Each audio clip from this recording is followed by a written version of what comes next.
Hi everyone, in today's lesson we're going to talk about reciprocal trig functions in SOH CAH TOA.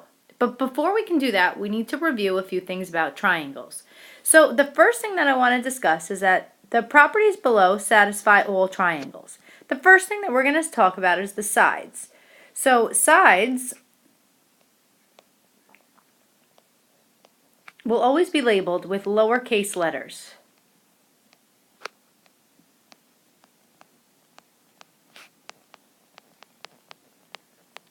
Where angles will always be labeled with capital letters.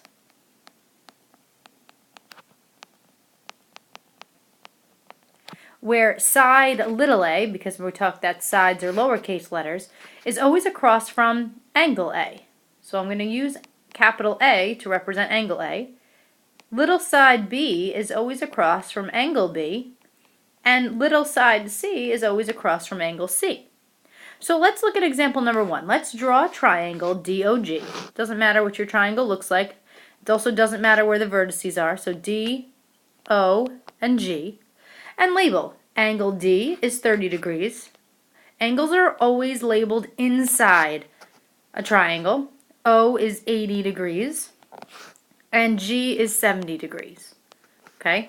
Now little d, which is a side across from side D, is 5. Little o, which is across from angle O, is 10. And little g, which is aside from angle G, so here, is 6. All right? So see if you can do number 2. Given triangle max, determine the following values. Tell me all 3 angles and all 3 sides. Pause the video and hit resume when you're ready.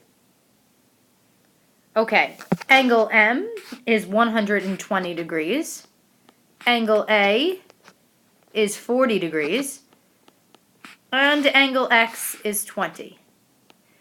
Little m is across from side angle M, which is 15. So this is little m. Little a is across from angle A, so that's 17.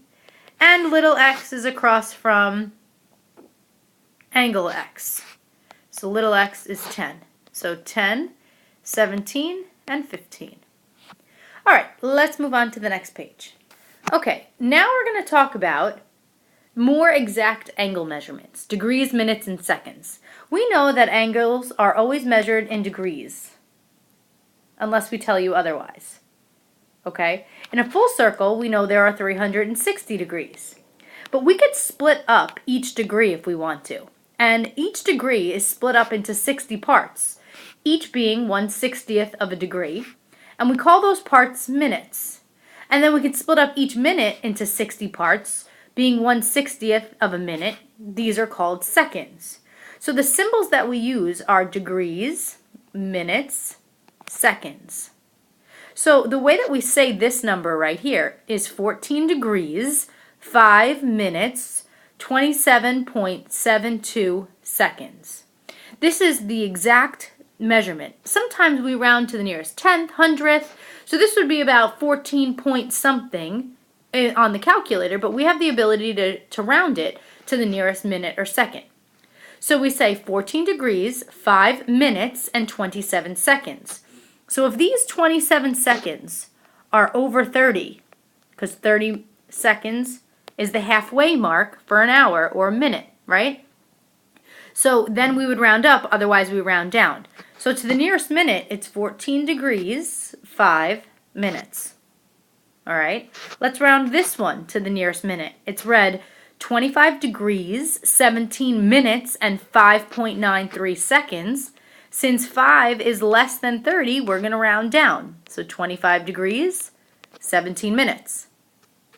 All right, how about the last one? 45 degrees, 20 minutes, 35.85 seconds. So this 20 minutes is going to be rounded up. And it's rounded up to 21 because this 35 is greater than 30. So 45 degrees, 21 minutes. Okay, now let's round this to the nearest second. And when we round to the nearest second, we round as usual. All right, so this is 14 minutes, if I'm rounding the original, 14 degrees, 5 seconds, and then 28 minutes, right? Because it's 27.72. The next one would be 25 degrees, 17 minutes, and 6 seconds, because 5.93 rounds up to 6. Okay, the next one would be 45 degrees, 20 minutes, and 36 seconds. Again, because 35.85 rounded up.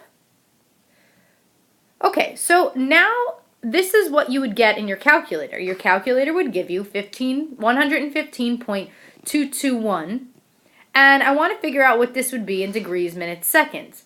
Now, since I can't show you the calculator, we could start class like this, so somebody please remind me to go over this.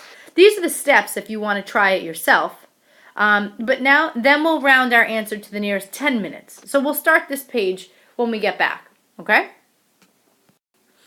All right, this is the most important part of the lesson, is knowing what the pairs of reciprocal functions are. So first, to recall, a reciprocal function, you must have to flip the given function, all right? So sine and cosecant are reciprocals. CSC, theta, is the abbreviation for cosecant. Cosine and secant are reciprocals. The abbreviation for secant is SEC. Tangent and cotangent are reciprocal functions. Okay? COT is the abbreviation for cotangent. So let's look at example number 1. Here's example number 1, and I say, given triangle ABC, find the following ratios. Notice they're all with respect to angle A, which is great. So we can go ahead and label the sides. The 13 is the hypotenuse. The 5 is the opposite, and the 12 is the adjacent. So, if we want to write SOH CAH TOA, sine is opposite over hypotenuse. So 5 over 13. Now watch how easy this is. If I want to find cosecant, which is the reciprocal of sine, all I have to do is flip it. So 13 over 5. Because the way that it works is that if sine is opposite over hypotenuse, then cosecant is hypotenuse over opposite. Okay? Cosine, we know, is adjacent over hypotenuse. So secant, its reciprocal, is adjacent over, hypotenuse over adjacent. And we know that tangent is opposite over adjacent. So cotangent would be adjacent over opposite. So let's label what we've got. Cosine is adjacent, so 12 over hypotenuse, which is 13. Flip it, you get secant. Tangent is opposite over adjacent, so 5 over 12. Flip it, we get cotangent, 12 over 5. Okay, now let's move on to a harder example. So, given triangle fun, find the given ratios. Now, these four have it with respect to angle F, but now these are with respect to angle U. So we could label what we have so far and just go from there. So sine of angle F, okay, here is hypotenuse, here is adjacent, and here is opposite. This is obviously with respect to angle F. So sine we know is opposite over hypotenuse, so cosecant would be hypotenuse over opposite. So what do we got so far? We have a sine which is opposite 2 over 2 rad 3 over hypotenuse, which is 4. Now we actually can simplify this a little bit. 2 out of 4 is 1/2. So this answer is actually rad 3 over 2. Alright. Now cosecant, we'd have to flip this. Alright. So if we flip it, we get 4 over 2 radical 3. Now we can simplify 4 over 2, which is 2. So this is 2, I'm just going to write it over here, 2 over radical 3. But you're not allowed to have radicals in the denominator of fractions. And the process of getting rid of them is called rationalizing. So we actually have to multiply the top and bottom by radical 3. The rule is, if you want to get rid of a denominator that's a radical, you multiply the top and bottom by the radical itself. So radical 3 times radical 3 is radical 9, right? But doesn't radical 9 turn into 3? So that's how we get rid of that denominator. It's now gone. So it's 2 radical 3 on top, and the bottom is 3, because the square root of 9 is 3.